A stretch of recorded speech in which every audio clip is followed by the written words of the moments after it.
Alors, on va passer des antiquités à l'art contemporain et moderne, et à la lumière des dites pinacothèques grecques, un terme qui signifie le musée des beaux-arts. On va voir l'institutionnalisation de l'art moderne et contemporain, ainsi qu'observer les processus de patrimonialisation de la vie culturelle en Grèce. Donc, les musées grecs ont été longtemps fondés et étudiés dans le contexte élargi de la politique officielle d'un pays européen considéré comme un pays source pour les antiquités, exactement comme l'Égypte. Et cette qualification de pays source a porté un saut décisif sur les choix politiques dans le domaine de la culture et du patrimoine. L'attention de l'administration culturelle est portée historiquement sur certains musées, principalement ceux archéologiques, byzantins, ethnographiques et d'histoire.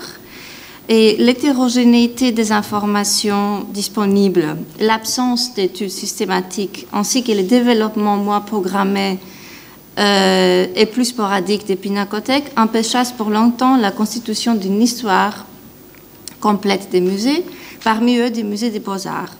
Alors, une histoire globale des musées grecs, nationaux, locaux ou quoi que ce soit, dès le XIXe siècle jusqu'à aujourd'hui, reste encore à faire. Les agents qui participent au procès de création de musées sont divers. Donc, à l'antipode de l'État, peut-on étudier les synergies des collectivités territoriales, les sociétés savantes et les individus engagés, dont les artistes. Je vais ainsi essayer de présenter brièvement tous ces différents morceaux du puzzle muséal et patrimonial en Grèce. Donc, la fondation, les pinacothèques, largement appartenant aux municipalités, connaissent trois modes de fondation. Tout d'abord, la création de la pinacothèque peut se décider à partir de la donation d'une collection, du parti de Cécile, des notables de la ville, des membres de la diaspora grecque ou des personnes qui veulent offrir des œuvres d'art à leur région d'origine. Tel est le cas de plusieurs créations, comme celui de la pinacothèque de Larissa, créée à partir de la donation du médecin Georges Katigras, et la collection de Thériade, donnée à la municipalité de Mytilène après une série d'expositions en 1973. Par ailleurs, les pinacothèques peuvent être créées grâce aux actions menées par un groupe de personnes dans une ville ou par une seule personne, souvent assistée par d'autres pendant le processus de fondation. Les exemples de ce type de création sont nombreux, tels la pinacothèque de Ioannina Thessalonique ou Kalamata. Enfin, les pinacothèques peuvent voir le jour grâce à la donation d'un artiste, le plus fréquemment originaire de la ville où l'institution est créée, qui offre ses œuvres à la municipalité. C'est le cas alors du musée d'art graphique de Takis Katsoulidis à Messinia dans le Péloponnèse. D'ailleurs, il existe une règle implicite selon laquelle les artistes qui exposent temporairement dans une pinacothèque laissent à la fin de la manifestation une de leurs œuvres afin que la pinacothèque puisse enrichir ses collections. Ces trois modes de création révèlent alors la coexistence du privé et du public, et même au-delà de la coexistence, une coopération étroite. D'ailleurs, cette coopération semble être la norme pour les musées grecs qui ne sont pas des musées nationaux. La gestion du patrimoine à Grèce dépend d'un système d'administration, d'une tradition de décentralisation étatique et d'une tendance à lier les objets patrimoniaux à l'identité de la nation. Spécialement les musées locaux, tels que sont les pinacothèques, offrent une image, même fragmentée, de l'histoire du développement du monde de l'art, des musées et du processus de patrimonialisation de l'art et de l'architecture moderne en Grèce. Donc, après un historique bref, on va voir tous ces différents acteurs. Comme le montrent également d'autres pays européens, après la Seconde Guerre mondiale, la vie intellectuelle, artistique et culturelle grecque a connu un essor considérant. Cela a contribué à la création d'un climat d'euphorie dont l'apogée peut être situé dans les années 60, juste avant la prise de pouvoir en fait, de la junte militaire. Cette période pleine d'évolutions culturelles coïncide avec le développement du musée en général, ainsi que des musées des beaux-arts en capitale et dans les régions. Les années de 1945 à 1974 sont caractérisées par l'instabilité politique, mais aussi par des transitions culturelles, À partir de 1947, des infrastructures sont mises en place dans les cadres du plan Marshall, alors jusqu'à 1951 officiellement en Grèce, mais jusque dans le début des années 60, et un rapprochement politique s'opère avec l'Europe occidentale. Les archéologues et historiens d'art définissent alors les époques d'un art national qui débute dès l'Antiquité. Ils cherchent à mettre en valeur et à protéger l'art grec à l'aide d'une législation pour la culture et le patrimoine, et une culture du musée se développe à partir de 1950. Pendant les années 1960-80, aucune programmation cohérente n'a été suivie par les différents gouvernements dans l'urbanisme et le développement des villes. Dans le domaine de la culture, les musées mis en place ont été le produit de la volonté locale d'une certaine partie de la population, mais l'absence d'objectifs pour l'avenir et des solutions aux problèmes des pinacothèques tels le bâtiment, par exemple, ou le financement, ont persisté pour longtemps. Après cette période, on peut constater une accélération dans la fondation et développement des musées, voire des pinacothèques et musées des beaux-arts. Alors, dans cette grande période de l'après-guerre, on peut distinguer trois périodes différentes dans le processus de fondation du musée. La première, c'est de 1960 à 1980. Donc, des acteurs très divers sont impliqués dans la création et le développement des musées. Au plan national, l'affirmation du pays en tant que pays européen passe par les efforts mis en œuvre dans la capitale et dans quelques grandes villes telles Thessalonique. Des personnalités diverses contribuent de manière décisive à la formation du vie culturelle et souvent muséale dans la cité. Cela ne signifie pas pourtant pour les pinacothèques qu'il y ait toujours une solution aux problèmes concrets majeurs tels l'existence d'un bâtiment ou d'une collection proprement dite pour l'ouverture d'un musée. Puis vient la période de 1980 à 1976. Et les musées sont fondés dans un contexte politique nouveau, avec une volonté affirmée de décentralisation et de mise en valeur artistique et patrimoniale. Les initiatives collectives et en collaboration avec les municipalités, c'est multiple. La bienfaisance s'avère une action imposée pour la réalisation des projets culturels et muséaux. D'autre part, le collectionnisme prend ampleur au sein du monde de l'art et les premiers musées d'art privés font aussi leur apparition et deviennent très actifs. Au niveau local, ce sont les municipalités qui revendiquent et acquièrent une participation, voire une autonomie dans la gestion patrimoniale, artistique et culturelle. La culture et le patrimoine se mettent au centre des expressions de la nouvelle ère politique et c'est là aussi où l'Union européenne joue aussi un rôle décisif par les biais des financements ou par les biais des différents programmes. Finalement, les deux phases précédentes conduisent à l'étape législative charnière de 1997 avec les lois sur le musée des beaux-arts et d'autres textes législatifs indispensables et toujours d'actualité. Quelques-uns les plus importants sont en 2002 la loi patrimoniale, en 2003 la nouvelle organisation du ministère de la Culture qui concerne aussi le patrimoine et les musées évidemment, en 2008 la loi pour le musée d'Acropole et finalement en 2011 une décision pour un système de certification de toutes sortes de musées. Donc, le nombre de musées des beaux-arts publics augmente. Cette fois, la capitale n'est pas favorisée. L'année 2004 et l'organisation des Jeux olympiques a favorisé un enthousiasme et une effervescence du projet.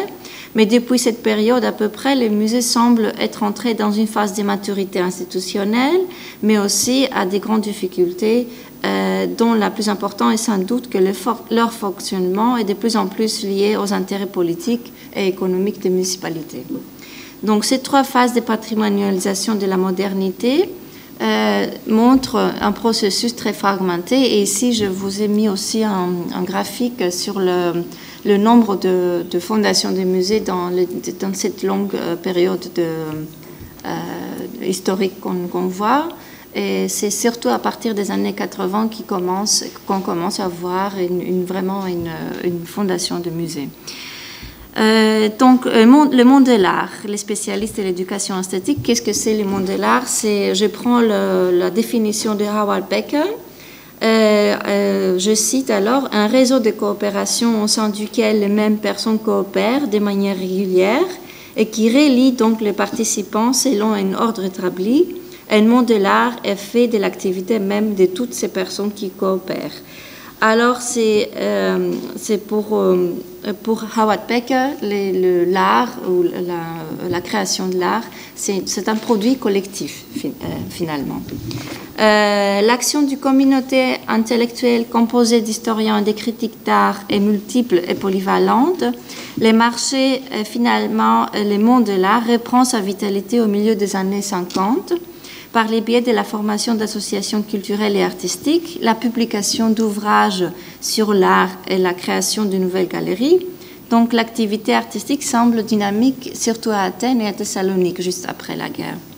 Au cours de la période de l'après-guerre, les archéologues, historiens et critiques d'art enseignent l'histoire de l'art et publient des livres sur l'art contemporain.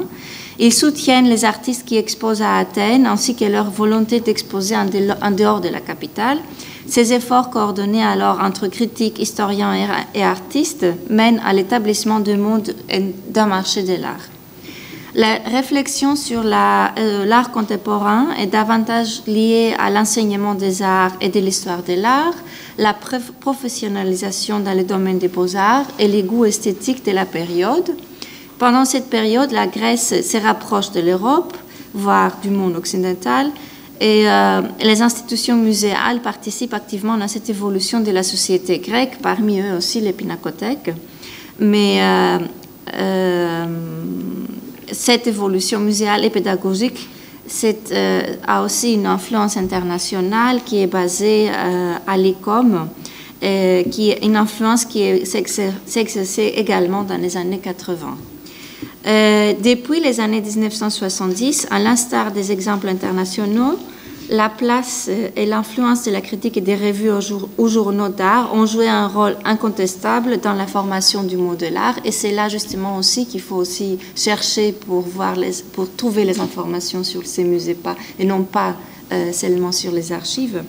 Et ces critiques d'art alors ont aidé considérablement les artistes à s'établir dans les milieux de l'art, ainsi qu'à être vus et appréciés par le public. Dans la décennie suivante, les artistes eux-mêmes collaborent avec les journaux et publient des livres, et à partir de ce moment-là, les critiques artistes deviennent plus nombreux et s'intègrent dans le monde artistique, dans l'école supérieure des beaux-arts et dans les écoles primaires. Même avant la fin de la junte militaire en 1974, pour favoriser le développement de la vie culturelle et artistique du pays tout entier s'intensifie. Par ailleurs, les institutions culturelles et les galeries dans les villes diverses présentent des artistes locaux. Et ces expositions, parce qu'il y a un manque de musées, sont organisées dans les bibliothèques, les institutions étrangères, les hôtels, les locaux d'associations culturelles et d'autres associations professionnelles. Dans les années 80, période pendant laquelle le Comité national grec de l'ICOM se développe et acquiert de l'influence, des séminaires sont organisés par des experts étrangers pour les conseillers pédagogiques du ministère de l'Éducation, les enseignants et les animateurs de musées. Cette action alors contribua à tout un ensemble de phénomènes, parmi dont la prise de conscience des problèmes de chaque secteur, la collaboration des professionnels, la résolution des problèmes et la modernisation progressive de l'action éducative du musée. La création du filière d'histoire de l'art à l'Université d'Athènes et à l'Université de Thessalonique a aussi joué un rôle. Nombre de musées des beaux-arts sont créés alors en même temps que se produisent toutes ces évolutions dans les champs théoriques, scientifiques et critiques. Néanmoins, les manques d'expérience et les développements lents des pinacothèques a retardé leur contribution aux idées sur l'art, l'histoire, l'esthétique et l'enseignement de l'art. Elles ont aussi échappé finalement à des débats critiques et esthétiques plus profonds ou idéologiques et politiques qui, d'une certaine manière, les dépassaient. On va passer alors dans le rôle des agents propres. L'État constitue une des composantes du monde de l'art dans lequel il intervient de différentes façons, les uns directs et les autres plus indirects. Donc, dans la seconde moitié du XXe siècle, l'État grec s'est engagé dans un développement rapide du pays sans être pour autant très actif dans la mise en œuvre d'une politique en faveur des arts plastiques, c'est-à-dire l'établissement d'une législation spécifique et la mise en place d'institutions et organismes qui leur soient consacrés. Dans ces domaines, alors, il a surtout soutenu l'initiative individuelle et les donations. Le service archéologique grec, créé en 1832 déjà, constitue alors le service administratif le plus ancien dans le domaine de la culture et du patrimoine en Grèce. En 1960, la responsabilité du patrimoine antique a été transférée au ministère de la Présidence et les arts plastiques se trouvaient sous la tutelle du ministère de l'Éducation nationale et des cultes, qui gérait aussi la direction des beaux-arts et du théâtre. Finalement, c'est en 1971 qu'un ministère est fondé pour la culture et le patrimoine, qui a pris des dénominations différentes. Après la création du royaume grec au XIXe siècle, c'est évidemment Athènes qui a joué un rôle central en matière de création artistique. Après la Seconde Guerre mondiale, l'État soutient avec ferveur un grand nombre de constructions de musées archéologiques en Provence. Il a pris également les soins de fonder des musées consacrés à l'époque byzantine du pays et aussi des musées d'histoire et d'éthographie.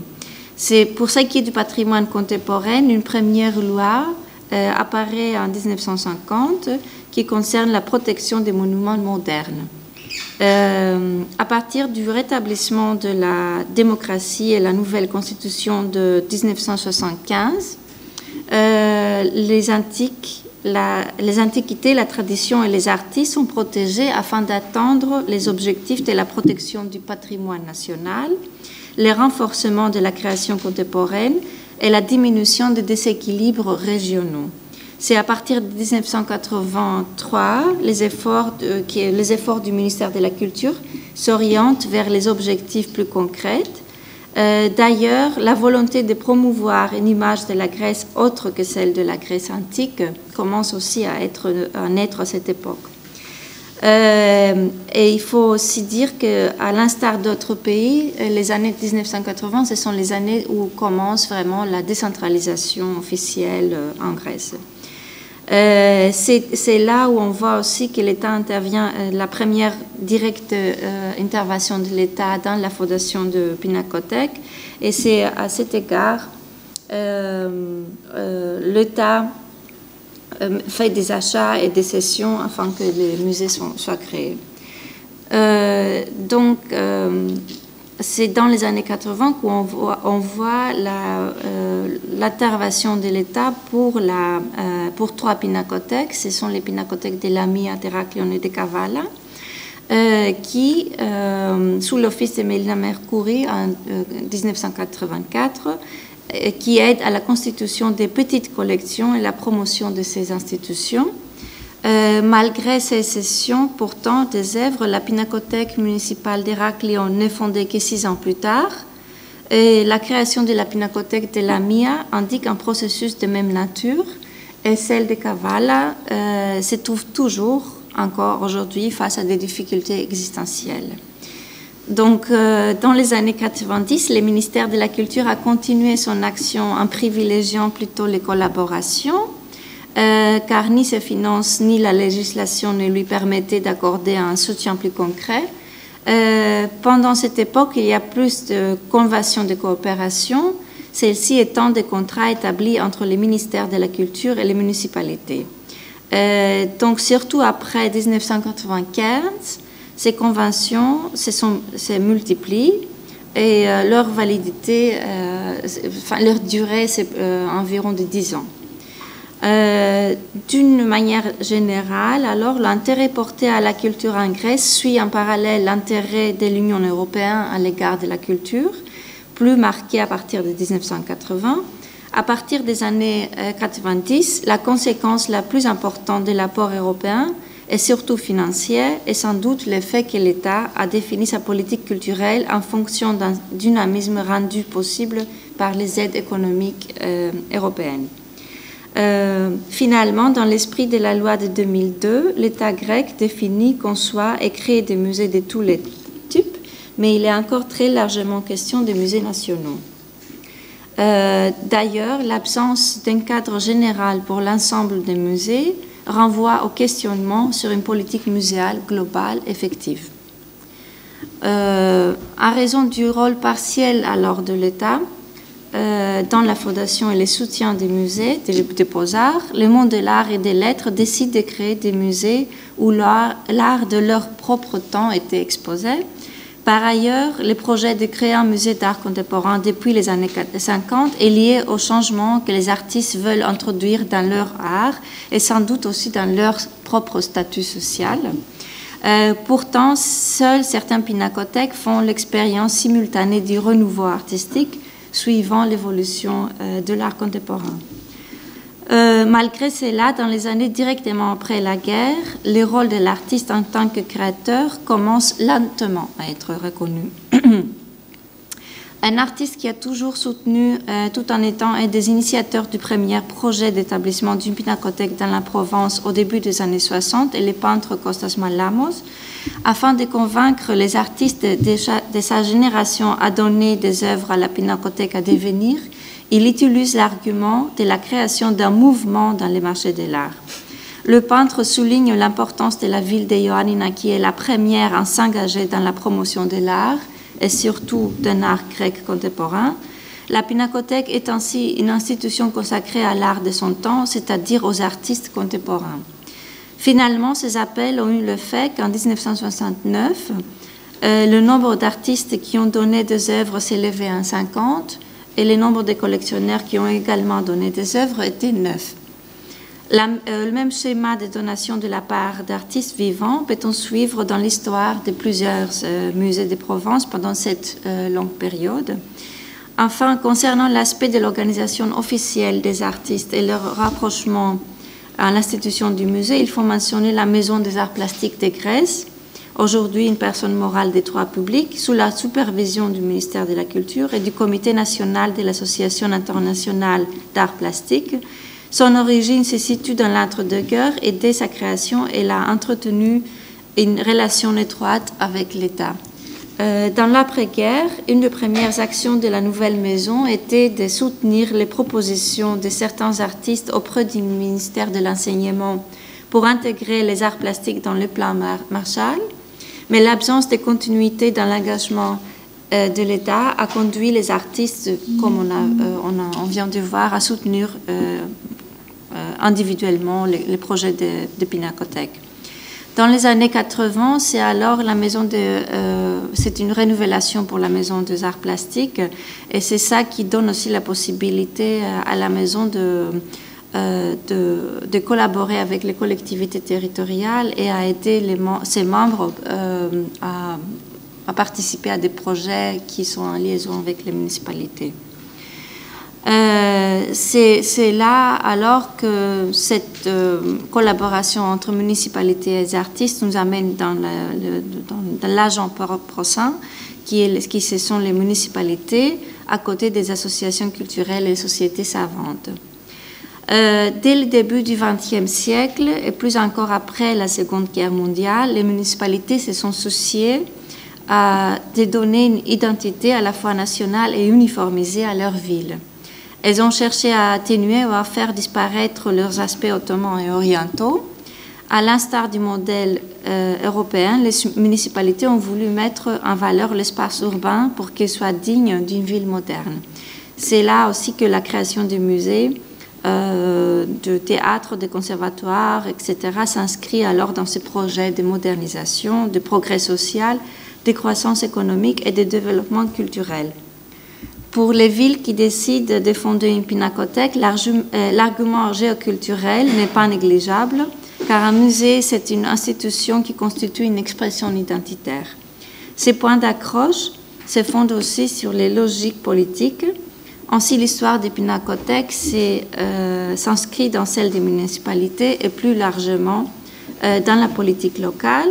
Cette relation entre politique et culture s'illustre bien dans l'exemple de trois villes qu'on va voir tout à l'heure. Ce sont les cas de Ioannina, Thessalonique et Lamia, tous les trois plutôt dans la Grèce du Nord ou la Grèce centrale. Alors, ce sont des cas où, par exemple, la Pinacothèque de Iona, pardon, là, je vois une photo qui est de l'autre côté, a été créée dans les années 60, mais après une série de beaucoup de problèmes. Il a été fermé, voire les œuvres ont été données à l'État, et finalement, elle a été inaugurée dans les années 2000. À l'exemple de la Pinacothèque de Ioannina, la Pinacothèque de Thessalonique a été aussi fondée dans les années 60,